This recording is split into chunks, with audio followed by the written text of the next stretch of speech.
This episode is brought to you by Hyundai. Whether you're running errands with the kids or heading on a weekend escape, the new 2025 Hyundai Tucson Hybrid is packed with class-leading advanced safety features like blind spot view monitor, forward collision avoidance assist, and wireless phone charging, so you can stay focused on what really matters. Learn more about the new Tucson Hybrid at HyundaiUSA.com.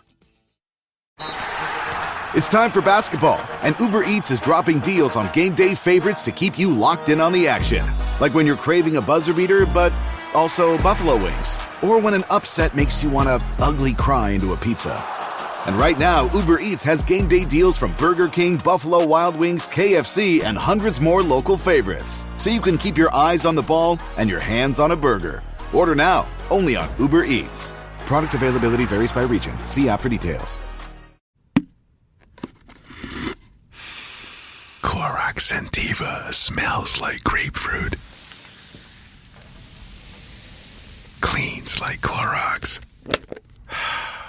And feels like...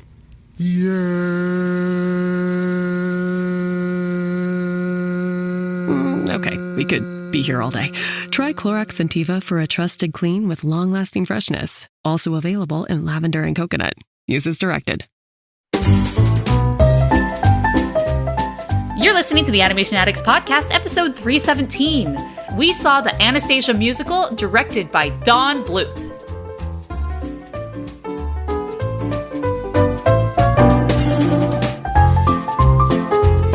Welcome to the Animation Addicts podcast with the Rotoscopers, the #1 place to get your animation fix with animation addicts just like you. Each episode, we dive into the wonderful world of animation featuring Disney, DreamWorks, Pixar, and everything in between. From hilarious discussions and movie reviews to interviews with industry insiders, this show's mission is to brighten your day through our love of animation. So hop on your nerdy couch, grab some snacks, and get ready to hang out with your animation besties because it's time to dive into today's episode. Hey there, Animation Addicts. I'm Morgan Stradling. And I'm Chelsea Robson. Chelsea, what is your journey to the past? If you could journey to the past, where would you go? Where would I go? I would go. I have a vision of me in the mountains right now. That's where I would like to be. I didn't say where. I said when in time. If you're but I was like a kid. I was a kid when we yes. did like a family vacation up in the mountains. So that's where I would want to be. That's where you want to go. Oh, you're talking about your past, not just past in general. See, I was opening it up more. In general? If you could go okay. a period of time. But yes, relating to the Anastasia musical, I mean, she's wanting to journey back into her past. She wants to figure out what happened here. I don't think I would go back to the moment when the Romanovs were killed. I would probably end up with a lot of PTSD. Although, I mean, just to double check, did they all die? I mean, so that we can nip this in the bud. Is there a lost princess? I mean, it might be worth your time. But I'm sure there's lots of other places in history that you could travel back to. But today, we are talking about a journey to the past. We are talking about Anastasia, which is the Broadway musical, which came out in 2017. And as a result, local theaters are able to get the rights to do it. And one of our favorite local theaters, Don Bluth Front Row Theater, is doing Anastasia, and Don Bluth himself, the man, the myth, the legend, the one who directed the original animated feature, was directing. And so Chelsea and I got to go a year ago when it was announced. I bought the tickets because I knew this was going to be a hot ticket. And now the day has finally come, and we are here. It was quite the experience. Before we do, I just want to remind you that the holiday season is coming. Christmas is coming sooner than you think, and you might want to get on that. So we're reminding you once again, probably for the last time, about the deal that Amazon is doing for their Amazon Young Adults program, formerly Amazon Student. And this is where eligible customers 18 to 24 years old or college students, no matter what your age, as long as you're an eligible college student, you get a free 6-month trial of Amazon Prime, followed by 50% off your regular Prime membership after that 6-month trial ends. You can use our link, rotoscopers.com/PrimeYA, and that way you can get all the benefits that Amazon Prime has to offer. If you want to have a journey to the past and you want to go buy the Anastasia CD, because CDs and physical media are making a return, you can go buy that. You can go use your Amazon Prime benefits. You can get that quick. If you would like your own Anastasia music box, those are for sale. Yes. Rotoscopers.com/PrimeYA. And of course, you can always at any time start your Amazon shopping going to rotoscopers.com/Amazon, or if you're in Canada, rotoscopers.com/AmazonCA. We have lots of links for you. Anytime you're going to Amazon, just use those links. We appreciate it. It helps support the show, especially if you have lots of things that you're going to be buying in the next little bit. It really does help keep the show running, and we appreciate it. We love you.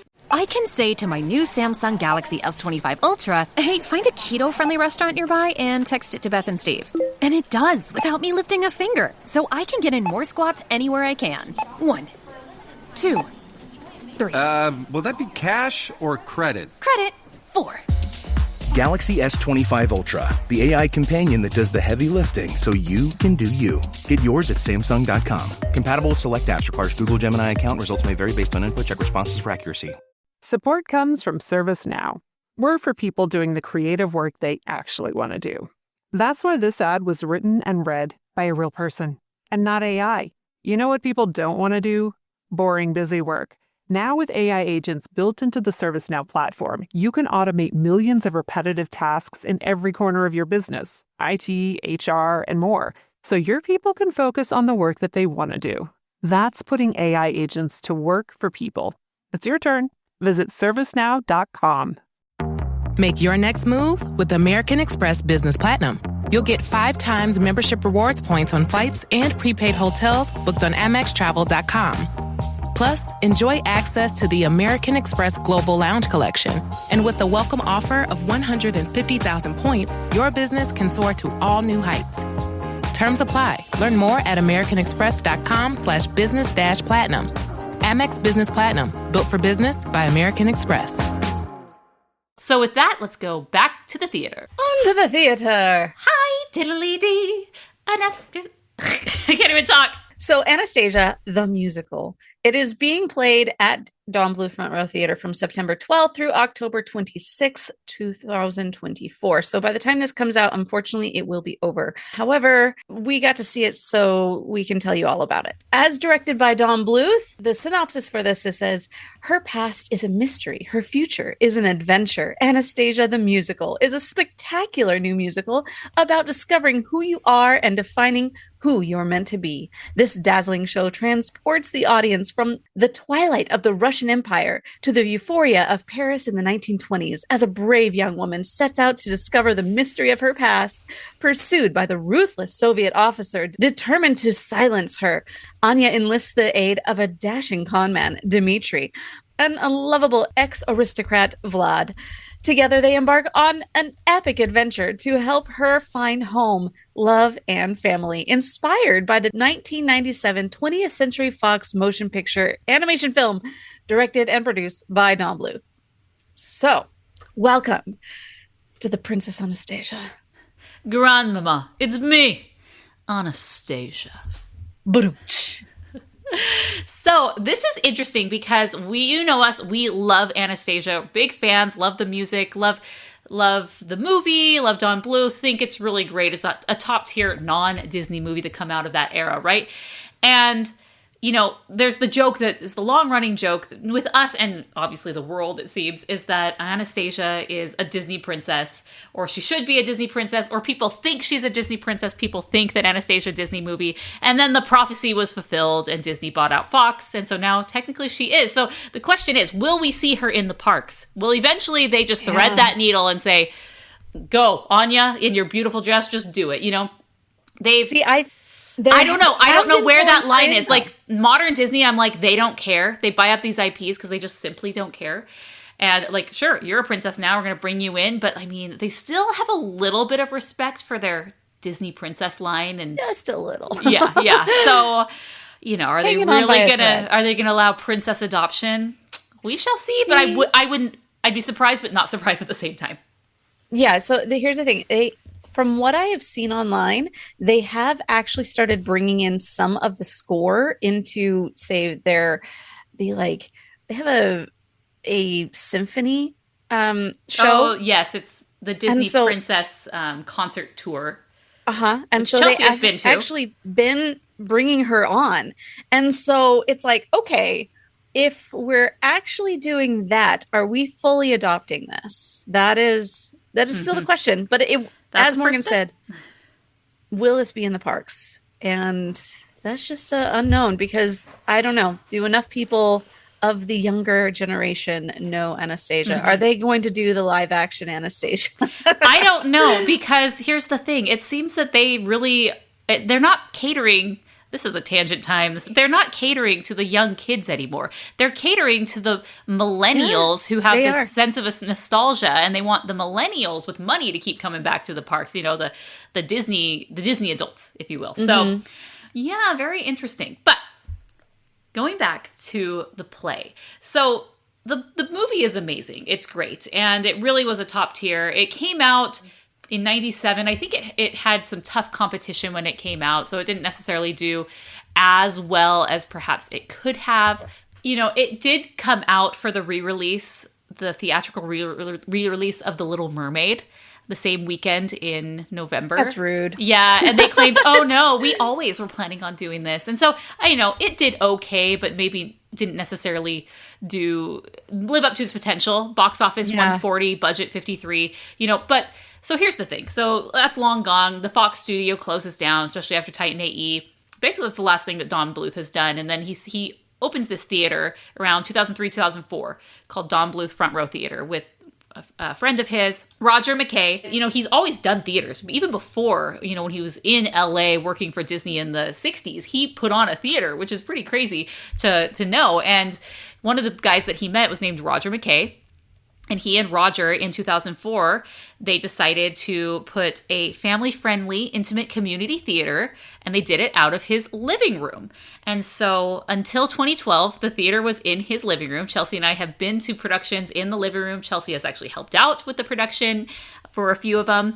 And then they moved to a different theater, and then that building got sold, so they got kicked out. Rude. And so they had to find the theater that they're in now. So they've been going for 20 years, which is really amazing. And, he's directed a lot of them, and he's had other directors, and it's actually a very legit operation, and it does really well. And so they were able to get the rights to this, and they have been performing it. It's one of their most successful ones. They keep adding dates. Normally they're Thursday through Saturday, I believe. They've been adding Wednesday dates, and they've extended it more. And so it's just selling out like hotcakes. And I think for me, a big appeal was, this is Don Bluth's movie, him and Gary Goldman. And now he's directing the musical, which is fantastic. And I let's talk about how this musical came to be, because it's not a source. When we talked with Don, because we talked with him after, he didn't really indicate that it was a sore spot for him, but it's a sore spot for me. It is also for me. And it is true. There was no sense of you cut me out or something, but it's like, for me and Morgan, we're just like, they cut you out. Rude. But he was totally fine with it. He was just like, oh, okay. He made a couple comments as far as, when they were putting this on in his theater, they have to go in. See, a funny thing about Don is he has to have, it's no matter what play they do, if it's Damn Yankees, if it's a Wonderful Life, it's going to be 2 hours with a 15-minute intermission. And so it's never going to be longer than that. And so even if he has to pay a fine for changing the actual source material, he just pays the fine. And he's just like, I don't care. It's 2 hour with an intermission. And so he goes in, and I guess he had made some cuts to the very beginning of the songs. Mm-hmm. And as Roger was saying, there was just 6 minutes of whoa-wows. And so he's just like, yeah, we're cutting that. So they're like, okay. They have to send it to the writers of the actual play to get permission to do some of these types of changes. And when they found out it was Don, they sent him a full letter saying, oh, hey, thanks. Yeah, sure. You could make those changes. Yep, absolutely. Yeah, do what you want, Don. Yeah. So before the play starts, the director will come out and kind of talk about it a little bit. And so Don came out and gave a little spiel, and he talked about the creation of this and said, yeah, I directed this movie, and then a few years later, the musical guys that we worked with went and kind of shopped this around as a musical. And then he goes on and he talks about the musical, and I'm just sitting there and I'm like, oh, there is so much more to this story, or at least in my mind, because he was one of the directors. And you think of the Frozen musical. Now, obviously, this is a current employee of Disney. Right. And Disney has their, Disney theatrical group that they want to, okay, this is a super successful movie. Now let's turn it into a musical. So it made sense because Jennifer Lee was still working with Disney, that they said, hey, come on over and help us develop this as a musical. And she did. At this point, at least Fox Animation is long gone. I'm not sure necessarily who owns the rights. Obviously, some version of Fox, right? Mm-hmm. But these music guys, so it's Stephen Flaherty, Lynn Ahrens, and Terrence McNally. So Stephen Flaherty, Flaherty, he did the score. Lynn Ahrens did the lyrics, and Terrence McNally did, I believe, the book. Yeah, but for Anastasia specifically, he did the music. He was just kind of like the songwriting duo. Okay. Don said that this is something that they created off of a 1956 film called Anastasia, but they were like, okay, let's turn this into an animated musical. So their whole group goes in and talks about and builds the story, how they're going to put it all together. And then at the end, he made a comment that said that the studio every day or every week or something, they would give notes, and they're like, great, we're going to give you a big surprise at the end when you finally get everything together. And so when they finally got it all done, they gave him they gave him each an ice cream sundae. I was just like, rude. Right? There's so many things about this that are like, oh, you gosh. Yeah, guys. I mean, but here's the thing. We were talking with Roger McKay afterwards, who's the co-owner of Don Bluth Front Row Theater, has been working with Don even from the 60s. He said, yeah, I did a play, worked in the play scene in LA in the 60s in like 1969, so longtime friend of Don. We knew Don forever, and started this theater together. And we sat and talked with him afterwards because Chelsea knows him through a relative. And so you have a great connection with him. We've talked for about 45 minutes, and we got a lot of great insight into this, and it was really interesting and really cool. So one of the things that Roger was saying, which we all know, is that, in order to get his movies out in the 80s, and he really gave up a lot of his rights. And so that's why American Tail and Land Before Time, I mean, even Secret of NIMH, you don't see a lot from those because he had to give up the rights in order to just even acquire distribution. Like yes, I made this movie, but yeah, if you want us to do it, you got to sell us all this stuff. And then that's a little different at Fox. I mean, he was hired on at Fox to run the studio, but wasn't necessarily like his ideas and his IP. He was more just like a hire for, so he never owned Anastasia. So maybe I'm feeling like he owns it a bit more than he actually does, but I don't know. At Emotionally owns this. Here's the thing: they could have at least included him. If they weren't going to include him in the creation of it, fine. I feel like it would be worth your while to have such a great animation director and the director of the original film, the one who just story, yes, has the story understanding and all the research. Don Bluth talked about how they went to Russia and did all this research preparing for it.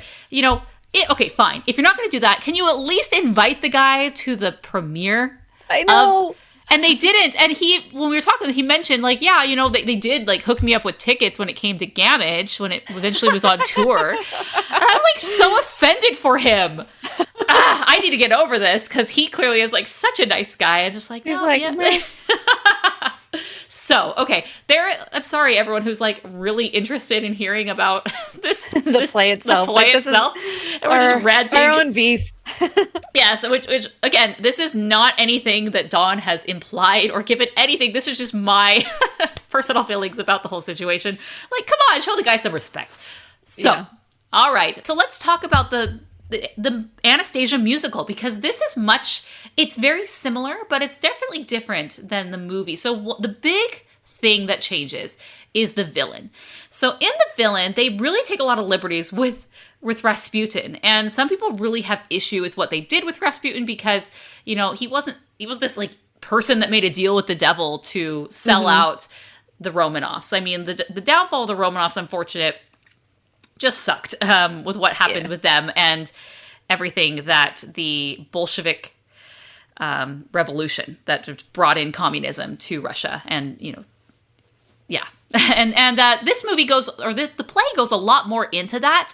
And instead of, this sorcerer who makes a deal with the devil to destroy every last one of the Romanovs because he just hates them so much, it is the general for the Bolsheviks, who basically is communist.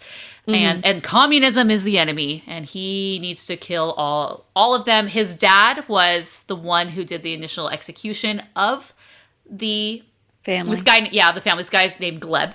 He was the one, although one got away, and so now he has to he has this, I need to keep up my legacy, let my dad know that I'm like a great man and that I'm following in his footsteps. And so he's on this hunt to find Anastasia, to kill her and to get the job done. The real Anastasia, making sure that, So, and there is this, the rumor in St. Petersburg is the beginning of the show.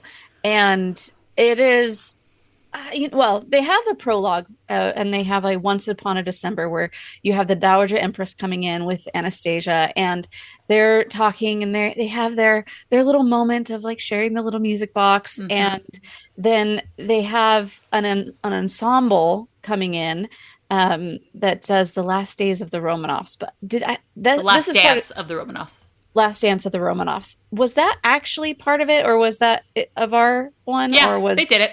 Okay. So they did that one and then went straight into A Rumor in St. Petersburg. And that has Dmitri, Vlad, and the ensemble. Who knows? So this whole part is, it's pretty close to what you would expect coming from the movie. So you're like, okay, I get it. All right, we're here. It's just a little bit different because it does go more into the actual night of the of the shooting or the takeover execution. The revolution. And so it goes a little more into the revolution and then goes into this rumor in St. Petersburg. I felt like that was all up to be expected, but then the next part is you meet Anya as she is a street sweeper, and you also meet Glub as he actually, she's kind of cute. I wouldn't mind hooking up with that one. And then, but she's like, yeah, peace out, and leaves. And he's like, oh, I'll keep my eye out for that girl. And then later on, they meet together. But then Anya has this moment where she sings a song in my dreams, which this is a point where the whole flow of the play was kind of weird for me, because this one, it has a song in my dreams, which honestly, not that great of a song. It's not anything close to like Journey to the Past, which is what it was the main song in the movie of setting her off on her journey. And there was the whole first act was crazy because it was just like, this is a lot of Russia. There was a lot of the moment going on, lots of this happening. And it's like, I don't even, like, they're still in Russia at the end of Act 1.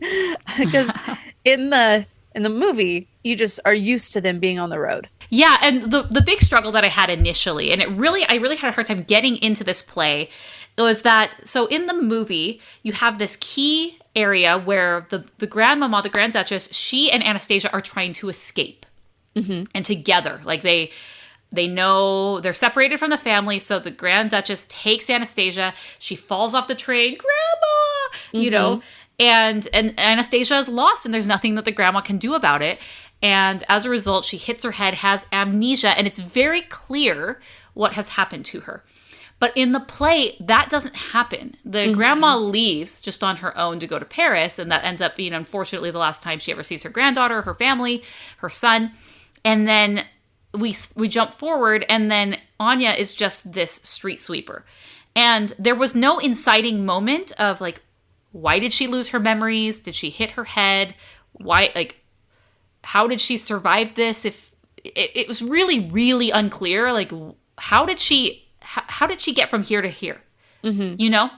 And that really bothered me because she was like around, and it's a new actress, obviously, because she's grown up. And then I'm like, oh, like this person is supposed to be like Anastasia. We're supposed to care about her. She's not, you know what I mean? Yeah. They really missed that. And it's so weird to me why they would have changed that at all. And also another thing that really creates these threads and these emotions, and you start caring about the characters more because they're set at the very beginning, is with Dimitri. He works at the palace, and he's the one who opens the door. And so he has this connection to Anastasia that later reveals itself in the movie, where she's, you know, explaining, like, when they're doing the Sophie interview, like, how did you escape the palace? And then he's like, moment. Yes, and he's like, crap, we never told her that. And then out of nowhere, Anya just says what it is. Like, oh, there was a boy, and there was a door. And, you know, and he realizes, oh my gosh, that's the moment. He realizes that she is Anastasia before she really does. And wow, it's just like this huge character building moment. And for him, yeah. Yes, and that's not there at all. And that really hurt these characters, because am I supposed to care about them? As like the love story that eventually comes into play just really struggles, and because those moments that were created early on that created all these ties and bonds are gone. So I didn't love that about it, because I felt like what they should have done is they really should have created kind of a love triangle thing with Gleb, Dimitri, and Anastasia, where both Gleb and Dimitri ended up working in the palace as palace boys. And, you know, and then they go down these two paths where it turns out maybe Gleb's dad he worked for the palace and then became a backstabber that was the one that allowed all the Bolsheviks to come in and destroy the family. And then Gleb watches this, and he has to choose his path. And then, you know, Dimitri was the one who opens the door, and he chooses his path. And then later they meet all together. And maybe, I don't know if it has to be a love triangle, but I feel like just having those connections early on with all the characters would have made the stakes higher. Because Gleb, at least having them all know each other at the very beginning would have definitely changed everything. Yes. So I feel like that's such an easy, a no-brainer sort of thing. And because again, Anastasia, she's just kind of this like girl, and it's like, oh, I don't remember. It's like, why don't you remember though? There's no incident that other than like, wow, this is super traumatic for you. Your whole family's shot. Well, there's a lot of moments where there's a moment where she goes in and talks to Gleb, because it's right after the In My Dreams. She goes and shows up at a thing saying like, I was told I need to get crossing papers, and I was told to come to you, and they're like, I don't know about that. And then they had just finished doing, just like in the movie, they had just finished doing the Grandmama, it's me, Anastasia, and they have the like Harlot 1 and Harlot 2 in there. And it's just like, oh, okay. At that point, they decide, okay, we're gonna take Anya and do this with her, and because she's like, no, I want to go, whatever it takes, let me go. And yeah, that was just kind of a weird thing. Like, she does mention, I woke up in the hospital, so I don't know anything other than what I went through, and then I crossed the country basically from like wherever she was, because they were like, oh, you're a long way from wherever that is, but it doesn't really tell you. Yeah, there's no you know, I'm finally 18. I've been in the orphanage, so now it's my chance. I can get out of here and I can go find my journey to my past. They moved Journey to the Past because they clearly didn't have a number strong enough to be the end of Act 1. They moved that to the end of Act 1. Yes. Instead of this amazing I Want song. Like, I want to know who I am. Do I go down and work at the fish factory, or do I go journey to the past and find out who I am? And she gets a sign. And, you know, she prays, there's God involved in this. And it was cool. And that's just not there. So all these really strong character building moments for Anastasia are missing. And I feel like because I have something to compare it to. Yeah. They do take the strong female character moment where like she just is who she is. And so they don't actually show her growing and becoming who she is. Like, she's like really sassy. She's defensive. She has a lot of barriers, or a lot of like walls up. And I think that was a main issue is it makes her a really unrelatable character. Not unrelatable, but she's like a sourpuss. And I didn't really enjoy that. Because it's like, what is there to love about you, Anya? Like, I understand you've gone through a lot of trauma. This is hard, but give me a bone. Give me, like, show me a little, like, kernel of goodness.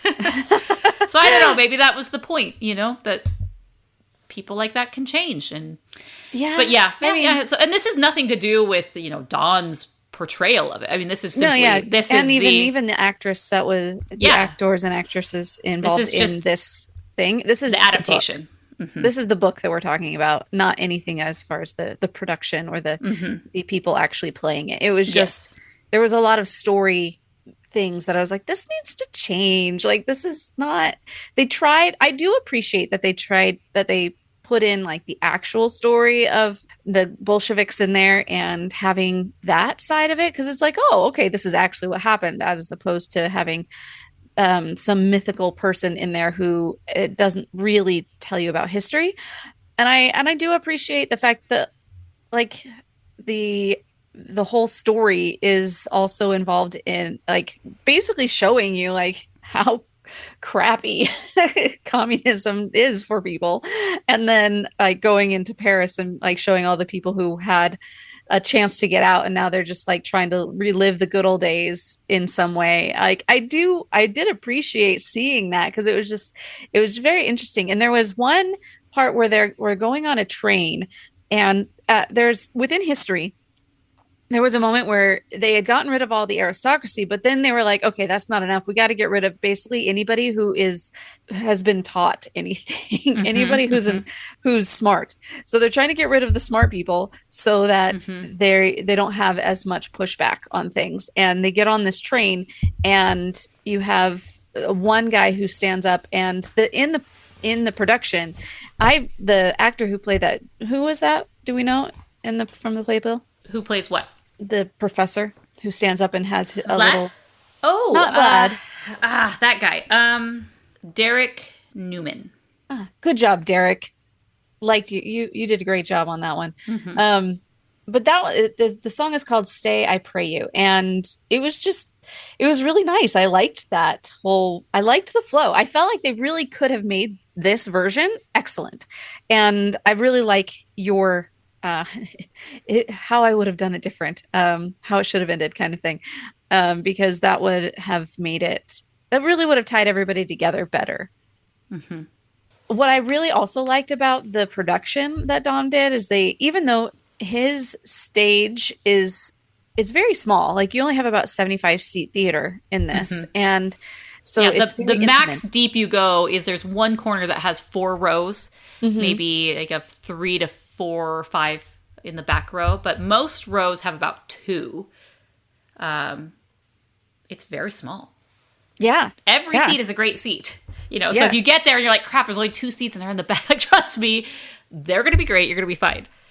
Yes. So I really liked going there, and I felt like the set is basically just a tile floor and then a couple different pieces of furniture that they pull in to kind of like build the scene.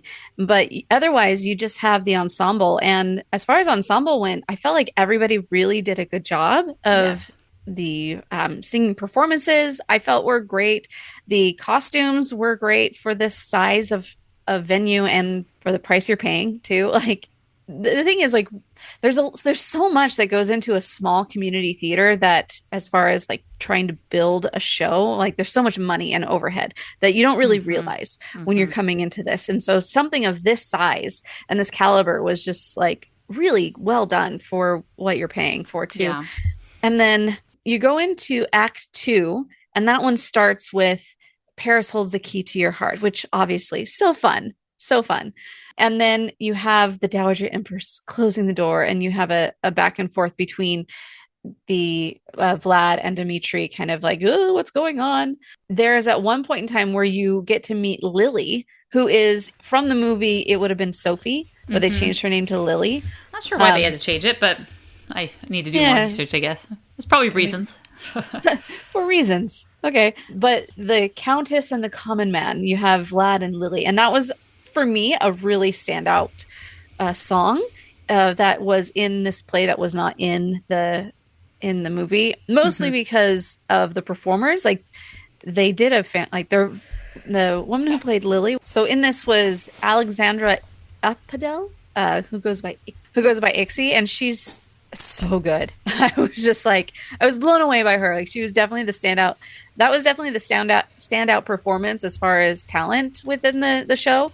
And I felt like even all the men actually are very talented, like musically. Mm-hmm. So I was happy with all of the people that they cast in this show. I felt like it was very good. Yeah, and they're a big player in the local theater scene. So they get people who are very accomplished and able to do a really good job. Yeah, so the ending happens where obviously you kind of know where this is going. Like there's also a part when they go to the ballet and she's in her nice little dress.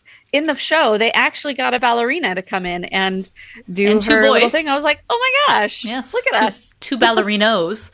I don't know if that's the proper term, but so you get a little mini version of Swan Lake. And it's a very interesting moment because there's the play that's happening, but on the four corners of this stage is where you see the Grand Duchess, and on the other side you see Anastasia, and then you see Vleb, and then so it's like all of them are kind of like checking each other out during when they're technically supposed to be watching this ballet. But it's a very accomplished ballerina, and it's beautiful, and it's fun, and I just thought that was unexpected, and I really enjoyed that because I haven't been to a ballet in probably 8 years. So I thought that was just one of the highlights for sure. Yes. So good job on them. Yeah, and then at the very end, you have this moment of, okay, Vleb finally figures it out, and what's he gonna do? And you kind of think, is he gonna have the stars moment where from Les Mis, where he's gonna realize that no, she's too good and I can't do this anymore, and maybe commits suicide or kills himself. But he doesn't go down that route. He just kind of like lets her go, and then like, I'm gonna go back and like, well, if that happens, you're gonna die. Like you're gonna be dead, but that's cool. Right. But then the ending's really strange because ultimately what happens is Dimitri and Anastasia, okay, I'm not going to allow the world to know that I was discovered. I'm just gonna live life undercover, just go escape somewhere with him. We're gonna have a great time. So the Dowager Empress has this big press conference, and then I guess Anastasia's not going to be here. So she says, you know what? She's not found. I'm closing my search. I'm done. Anastasia doesn't exist. It's time to move on. And all the press are and then Gleb comes in, and then Gleb's there. Yes. It's like, yes, she's just a dream or something like that, like it's just like, what happened here? And then the grandma, who, remember, Gleb's dad shot her son and her entire family. Yes. And grandchildren. So yeah, she's not a fan of Gleb and anyone related to him, especially the Bolsheviks. And he and her have like a look at each other because they're like, hey, we're going to keep this secret together. And I'm like, excuse me? You should have this guy arrested and get out of your sight. Like, you're not going to have a secret, like, wink-wink situation with him. I thought that was so odd that they were in cahoots over keeping the identity of Anastasia. Like, I guess I just didn't buy his transformation enough. Yeah. Like, he would have turned. It didn't seem like, if you're going to turn, have him totally turn away from the Bolsheviks and the communists. Right. Like, and really there gave no indication of that. No, it's like, nope, I'm just going to go back to Russia and keep doing what I'm doing. So that, again, these like little character moments, I'm like, I'm not like a story person in the fact that that's what I do for a job, but these seem like easy fixes to make things just a little bit more believable, because clearly they wanted to make this a more believable version of Anastasia instead of Rasputin. Yeah. Right. So.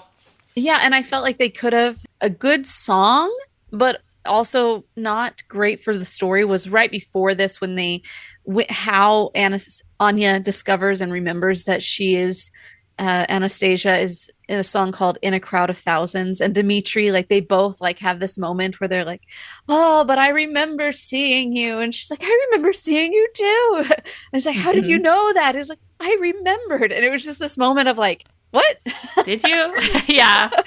Like, it just it's a little rough. Bowed. How did you know you bowed? Like, yeah. So like, of course you would bow. Like they're just little things that it was like, yeah, it wasn't as powerful as it really could have and should have been. I think because they didn't have the story people working this. Yeah. The people doing the story were the music guys, that's great. We need you for that.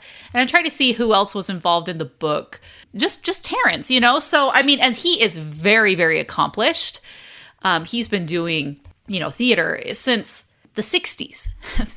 We've been talking about that. He's done tons of plays and musical theater, opera, film, lots and lots of stuff. So, I mean, the guy's good. He clearly can do, a lot of these they're not necessarily like the big S tier things, but he's worked with all sorts of amazing actors and people. Right. I mean, he's an accomplished guy. Like, he's an A tier guy. And so I think they thought, hey, we could just like handle this on our own. But I really think it would have just like, just a little bit, someone who was a little bit more involved with the story, just to make you care about these characters more, make it a little bit more believable. So I had a great time. I loved it. I thought it was just so well done. If you ever have the chance to go to donbluthfrontrowtheater.com. If you're ever in Arizona, if you currently live in Arizona, look at the shows and tickets. They always do It's a Wonderful Life at Christmas time. Go buy a ticket and go see it. It is just such a blast. And you might spot Don, not always, but you might spot him hanging out in the back or in a corner somewhere. So you may spot really Roger. Fun. Roger's up top. Mm-hmm. He's always he's not always, he does take some nights off or so, but if he's there, then he's going to be the one doing all the music and up in the corner. Mm-hmm. And Roger's great. If you go and you say like Rotoscopers sent you more, yes, Morgan and Chelsea, that would be like, oh yay. Such a little treat. Yes. he's such a wonderful guy, and he's so happy. Roger's great. Yeah. So any other thoughts about this? The crowns. The crowns were amazing. Yes. They did great costuming. Yeah.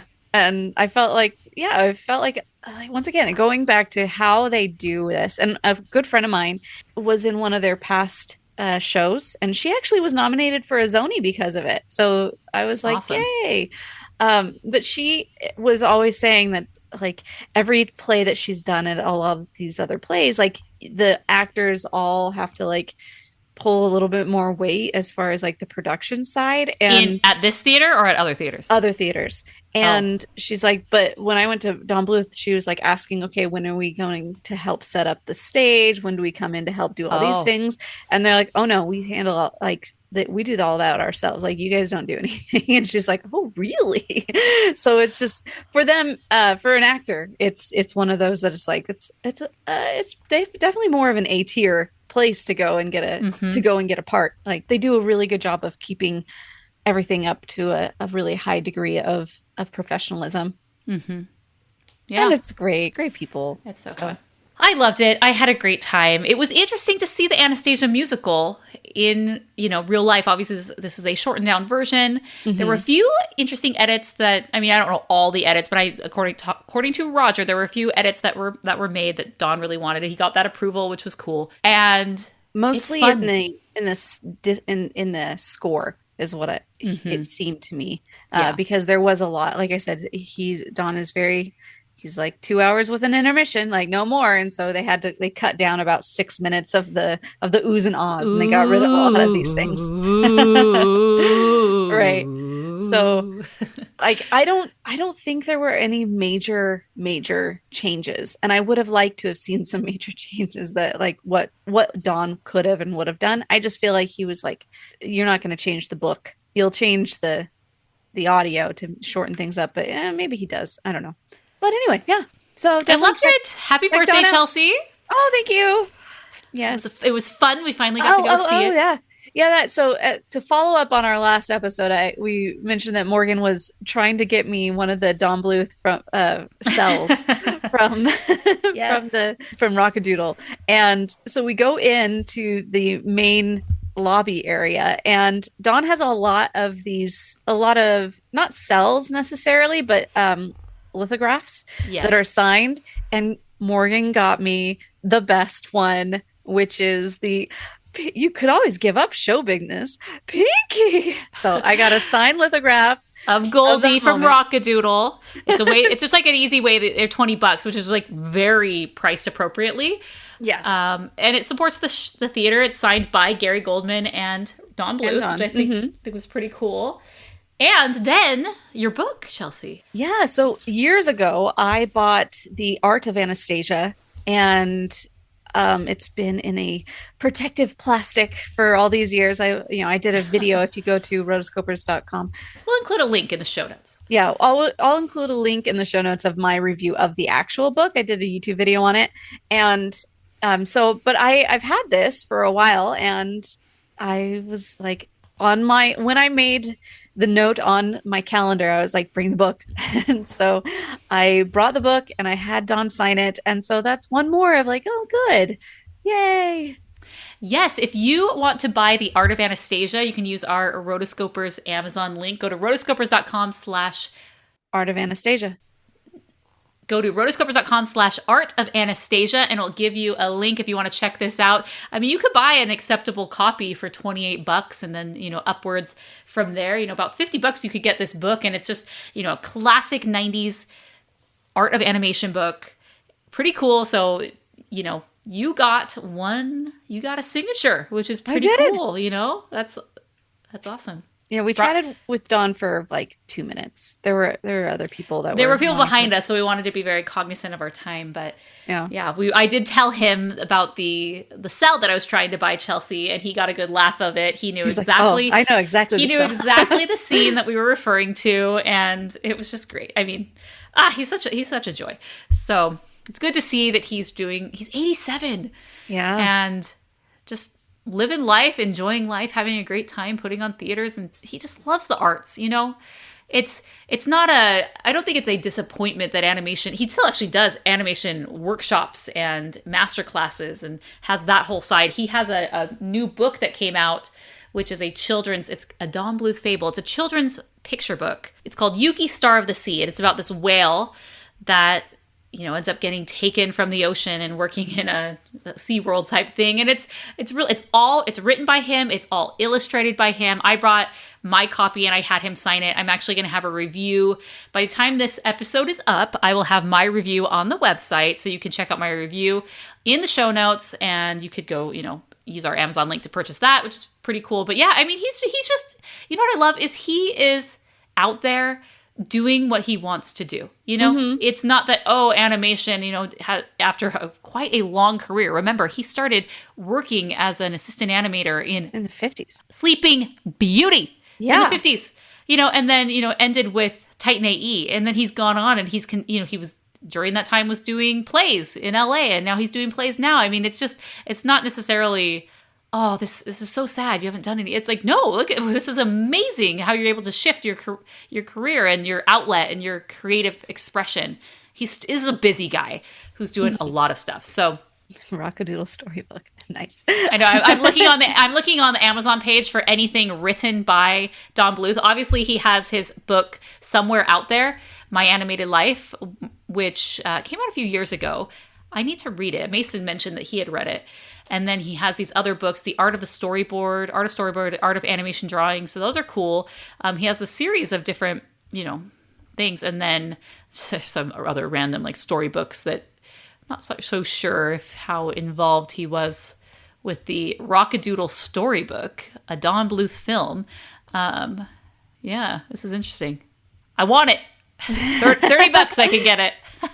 What a weird photo to use for your... That is a weird photo. Like, why that one of all of them? It's Chanticleer in the middle of singing to some sort of a critter playing the banjo, and their eyes are both like squinty, so like they're in the middle of talking. Like, hey. Yeah, it's funny. So lots of good stuff here on Amazon using our link, rotoscopers.com/Amazon. Sorry for all the plugs today, but we really appreciate it anytime. Wow, you used to be able to buy this book, this storybook, this Rockadoodle one for $26, but the price has gone down. You can now snag one for $12.34. Chelsea, hey, if you really, really want this for Christmas, I can make it happen. Anyway. Well, thank you for joining us, and until next time, we are the Rotoscopers.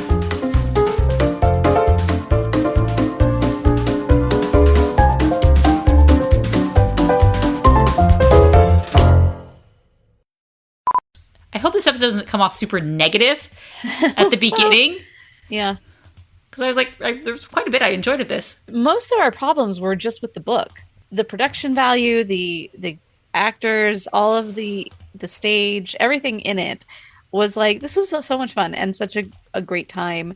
And it is just like when you get really nitpicky with story, because it's like we just know how good the first one was. Like the movie, it was just so the fact that they were able to make that payoff moment of they would open the door, like that really was a great payoff moment, because you have like Dimitri, him knowing it first, you know, it adds so much more value to the fact that he's walking away, and he loves her because he loves her and he knows. Yes. When in this one, it's just kind of a, I guess we discover it together. Yeah. Yeah. And I was like, no, I'd rather him be fully in the know and be like, no, this is, you know, trying to be the good man of the whole thing. And I think that really, if they would have taken Gleb, and yes, at the very beginning, I liked how you said that he could have like the dads maybe know each other, and then both sons, or Dimitri could have been just one of the kids in the place, and then Gleb's dad is part of the royal guard. Or it could have been like both of them as part of the royal guard, like both their dads being part of the royal guard kind of thing, and like, but one of them is loyal and one of them isn't, and then there's just, or I don't know, it doesn't really matter, except that yes, they're in the guard and you see the betrayal. That would have been great. But you would also have to make sure that you see that he is like a true believer of communism. And I think they did do a good job of like showing that these people are completely like quote unquote true believers. But also they did a good job of showing like, it's like, yay, everybody's equal, meaning we're all in filth. We're all in the trash. Great. And then coming back, there could have been a rivalry between like following our dad's whole thing, like, or being loyal to the whole thing. And how does Dimitri show his loyalty but to walk away? And him, how does he come around? I don't know. I just felt like Gleb was just weird. The guy who played him though in the play was very good as far as his voice and even his persona. They did a good job with him. The guy who played Dimitri, it was like, your voice is very good. I just don't know if I would have picked you for Dimitri, but I mean, they did. His voice was trained well. So yeah, those are my major thoughts on that. It's just like, it could have been so good. Yeah. And I think that was a major misstep, because that is why, yes, like you go to the actual play website, like anastasiamusical.com, and it's a dead website, which is sad, because it's like, okay, why you're not even like showing a link to buy anything? That's weird. Yeah, it's not. So let's see. The Anastasia musical, I mean, it just didn't do well at all. I guess we didn't talk about this, but I can just mention now. We're still recording. So the Anastasia musical, it premiered May 27th, 2016 in Hartford. This was kind of the tryout, you know, to work, you know, they work at a different city to work out the kinks and whatnot. So there's the 2016 version, and basically everyone except for the guy who played Gleb, yes, he was replaced for the Broadway. And then in 2018, they did the North America tour. That's the one that Don visits. But after that, it really, let's see, there's different productions. There's like a Finnish production, and in different countries. It's you know, been around. But as far as the actual Broadway production, the show closed March 31st, 2019, after 808 regular and 34 preview performances. So it was met with mixed reviews by critics, citing uneven subplots and overly long runtime as like, hello, that's what we said. That's we get it. You know, all right. So it ran for 2-3 years, you know, and then ended. I mean, which I'd be interested to see the average running Broadway musical. Like, how long do they really run? Because there's like the mega hits that are the decade long. They're like never ending. But like most aren't that. Like they have a few, you know, years. And to go 3 years, I think, is pretty impressive in general. I mean, that's successful enough that you keep it going. Average time on Broadway, it just keeps coming up with like 2.5 hours. I don't want to know the actual time of it. I want to know how long they stay. But if you go to anastasiathemusical.com, it is, okay, I met with an opening page that says Anastasia the Broadway Musical, U.S. Tour, view schedule. So I click on that. There's no schedule dates. this is just like they're just keeping the page up because it's easy. But I mean, even then, it's like I go into the menu and it's like, okay, go to cast and creative, and you've got the cast, of the major. I'm sure this is the original Broadway cast, and then go into shop, and even in shop, it's like it goes to a page that says this site cannot be reached. Actually, no. So I mean, Broadway tickets, so it has like these. It just goes to a thing that says it's done. Related searches. But it's like I feel like they're keeping it just to have it, but there's nothing. Maybe in the future if there's a revival in 10 years. And it's hard because I looked on Amazon and they're not selling the CD on Amazon. Yeah. So it's like, what are you doing with this? Like, yeah. So anyway, those are different things. I'm like, yes, it's okay, you're done, but I feel like you could be doing more. Get a few Amazon links in there. Hello. Right. That's all you really link need. to the CD, link to the book, I wonder or even how to put this on for your own theater. Like those are definitely different ways that people can well, I'm sure the people in the theater business know the means to contact, and a little inside baseball on that one. It's apparently in order to bring this to your theater, it costs like $13,000 just for the right. No, they said based on the number of shows they had and the size of your theater. So they price it out based on how big is your theater? Are you 1,000 seat, 100 seat, whatever? Yeah. And then how many shows? And so it's like they probably price it out per show based on your capacity. Yeah. So this one was about $13,000 to get the rights for over a little over a month. Yeah. So you're a small venue. So, I mean, so you got to make sure you're selling those tickets to. That is your base. Like we're not even paying people. We're not. Yeah. So and when I asked, I just kind of assume like they don't really do that well, just because it's hard. I mean, they're not like super expensive. They have like a small venue, and he's like, oh, we do very well. It's like, oh, good. I love to hear it. Yeah, I would love to. I really, really hope that is true, and I believe it is based on how things look. So I'm really glad to hear that. Mm-hmm. I like hearing people. I like hearing about friends and even people that I don't always know about their successes. So good for them. All right. Well, I got to go. Okay. Sure, the baby's awake. He's probably crying like, get me, save me. Okay, let me end. You've been listening to the Animation Addicts podcast. If you enjoyed this episode, don't forget to subscribe and be sure to leave us a 5-star review. We're available on Apple Podcasts, Spotify, and wherever you listen to podcasts. And if you want to help spread the word, be sure to share the podcast with your friends on social media. Just don't forget to tag us at Rotoscopers on Instagram and use the hashtag Animation Addicts. For all the links and full show notes for this episode, go to rotoscopers.com/podcast. Now, if you still can't get enough for your animation fix, be sure to subscribe to us on YouTube and visit rotoscopers.com for more animation news, reviews, and interviews. Thanks for listening.